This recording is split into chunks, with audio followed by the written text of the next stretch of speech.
Welcome back to the Deep Dive. We're your guide, trying to cut through all the noise and get you really well informed.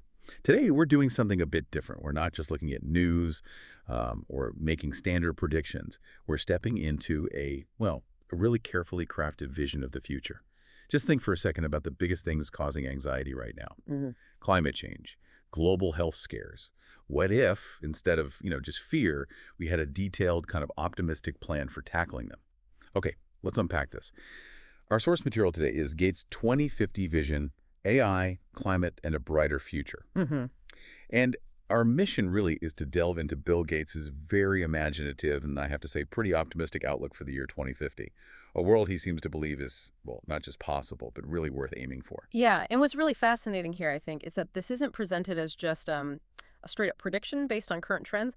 The source is quite clear. It calls it a fictional idea, a conceptual exercise almost. Right, a fictional idea. And that distinction is actually crucial, isn't it? Because it kind of liberates the vision. It doesn't have to be totally constrained by, all the limitations we see today. It allows for something bolder. Exactly. Bolder, more aspirational.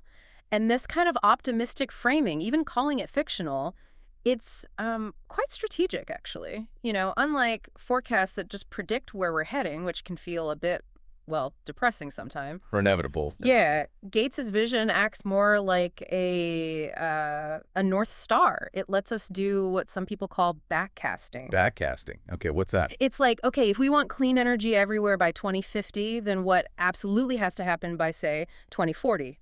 Or even 2030.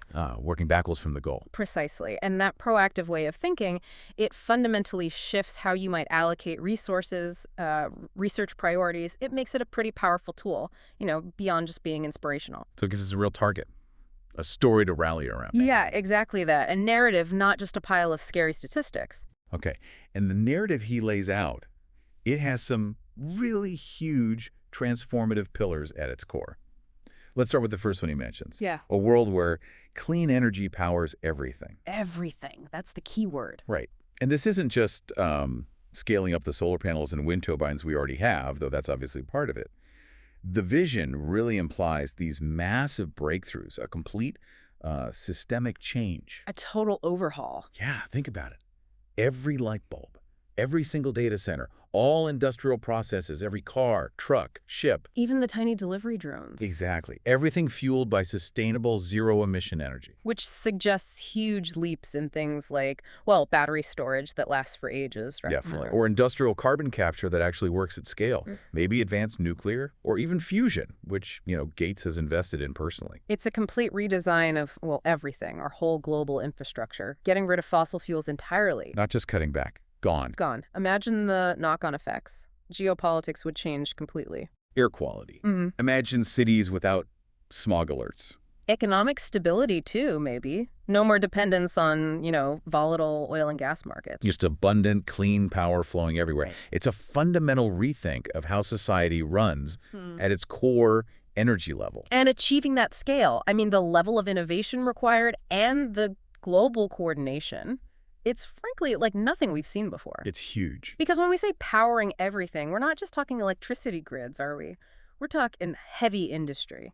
Steel, cement. Things that are really hard to clean up now. Exactly. The hard-to-abate sectors. Aviation, shipping. The vision basically requires breakthroughs that make clean alternatives not just possible, but economically viable everywhere. Globally. So it tackles the toughest challenges head on. Yeah, it sees them as problems to be solved, with enough focus and, investment, not as impossible roadblocks. Okay, so that's the energy piece. Incredible ambition there. But it feels like you can't really talk about a truly brighter future without tackling global health, right? And absolutely interconnected. And Gates' vision for 2050 definitely gets that. It aims for a world where diseases are, this sounds almost unbelievable, cured. Cured, yeah. Let's really think about that second element, a future where global diseases are cured. Just pause and consider the sheer scale of that impact. It's mind-boggling. Not just on individuals, but whole societies. Imagine a world where malaria is just something in history books. HIV/AIDS completely gone. Childhood diseases become like stories grandparents tell. Even the chronic stuff that affects millions now. Yeah. Maybe effectively managed or just prevented altogether. It's not just about living longer, is it? It's about the quality of that longer life. for billions. Exactly. Think about fewer parents grieving, fewer kids suffering, communities not being wiped out by epidemics. Healthcare systems could completely shift focus, couldn't they? From just managing crises to like preventative wellness on a scale we can't even grasp now. Imagine the resources freed up. Human potential, economic resources. Hmm. Societies could focus on growth, education, innovation. Instead of constantly fighting sickness, yeah, the unlocked human potential would be, well, transformative doesn't really cover it. It's an incredible goal. It truly is. And achieving it, well, it needs more than just the scientific breakthroughs, right? There are huge logistical hurdles, ethical ones too. Like access, making sure everyone benefits. Exactly. Global access, equity. Gates's vision, even if implicitly, demands not just finding a cure, but a fair way to get that cure to everyone, everywhere. Which we know is hard. We saw that recently with vaccines. We certainly did. So getting there by 2050 means, yes, developing maybe new mRNA vaccines or gene therapies, but also building the global health systems needed to deliver them. To every single corner of the planet, rich or poor. Right. So it recognizes the science challenge, but also the equally massive societal and political challenges involved. Okay, and this brings us to something in the source material that really grounds this whole massive vision, makes it feel very human, very relatable for you listening.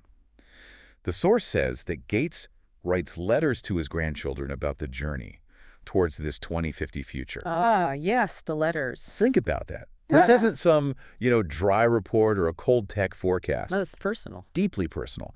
It frames all this huge progress. The clean energy, the cured diseases, not just as technical wins, but as a legacy. It's the next generation. Exactly. It's about building a better world for the people you care about most, for those who come after. And those letters, they're not just saying, look what we did. They're apparently chronicling the effort, the struggles, the breakthroughs, the lessons learned. The whole journey. All for his grandkids. It turns this enormous global project into something really intimate, an intergenerational conversation. It absolutely does. And that's where the real power of calling it a fictional idea maybe comes through most strongly. I mean, the goals themselves, clean energy everywhere, curing global diseases, they're just monumental on their own. Astronomical. But connecting them through this personal story, these letters, it grounds these huge, often abstract challenges in something we can all understand: human connection, family. Making it clear who benefits in the end. Yeah. Individuals, families. The human experience across time. Though I do wonder, while that personal narrative is definitely powerful, Yeah. it also kind of puts the focus on individual commitment, doesn't it? The long game. But how does that square with the massive, systemic changes needed from governments, from big corporations? That's a really good question. Does it simplify things too much? Or does it maybe inspire that bigger action? That's the tension, I suppose. It forces us to think about that mix, doesn't it? Personal drive and these huge systemic shifts.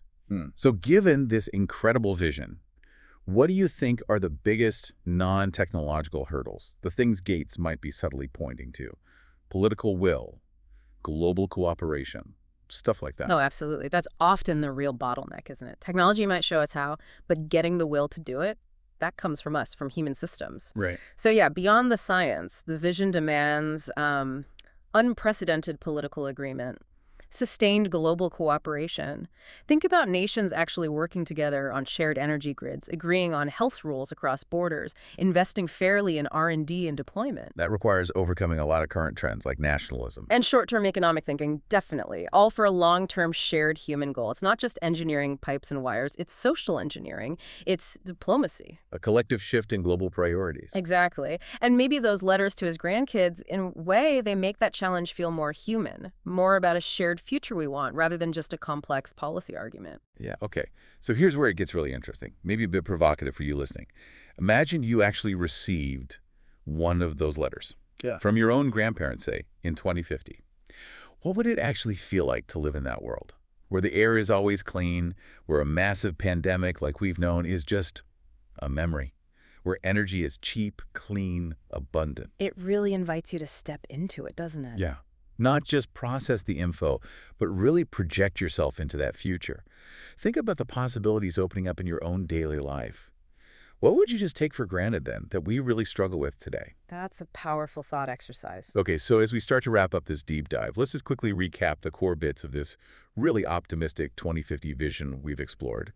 We've looked at this idea of a world totally powered by clean energy, a massive shift affecting, well, everything from commuting to manufacturing. Right, the energy foundation. Then we envisioned a world basically free from the burden of major global diseases, Yeah. unlocking just incredible human potential, improving quality of life for Mental billions, health transformation. Huge. and kind of tying it all together, that really inspiring personal intergenerational story, documenting the journey through those letters to grandchildren. The human element, the why. Exactly. And if you connect all that to the bigger picture, it really shows how important it is to cultivate such a clear, positive vision of a brighter future. Even calling it a fictional idea, this type of forward thinking, it really makes us think about what we're doing right now, doesn't it? Our current actions, our hopes. It's more than just a nice dream. Oh, yeah, it's a powerful framework. When you have a compelling picture of what could be possible, it can genuinely change how resources get used, how research gets directed. How political will gets built. Hopefully, yes. It pushes us beyond just reacting to today's problems and encourages, proactive, ambitious problem solving with a clear goal in mind. It makes us ask, what kind of future are we actively building, not just drifting towards? So what does all this mean for you personally, listening right now? What would it actually mean to you, or maybe to your kids or grandkids, to live in a world where these huge challenges, energy, health, are basically solved? Think about the relief, the peace of mind. Totally. Would you chase different dreams? Work in fields we can't even imagine today? How would it change your everyday choices, how you react to the news, your deep down worries about the future? It's not just a slightly better world, it's potentially a fundamentally different way to live, to thrive, to connect, with so much more human potential unleashed. Right. A vastly expanded horizon. Which then brings up another important question, doesn't it? Okay. Beyond just liking the sound of the vision. Yeah. What are the implications if we actually believe a future like that is possible? What responsibilities does that place on us? What opportunities does it highlight for innovation, for collective action, like right now? So if we accept it's reachable. Then it kind of demands something from us, doesn't it?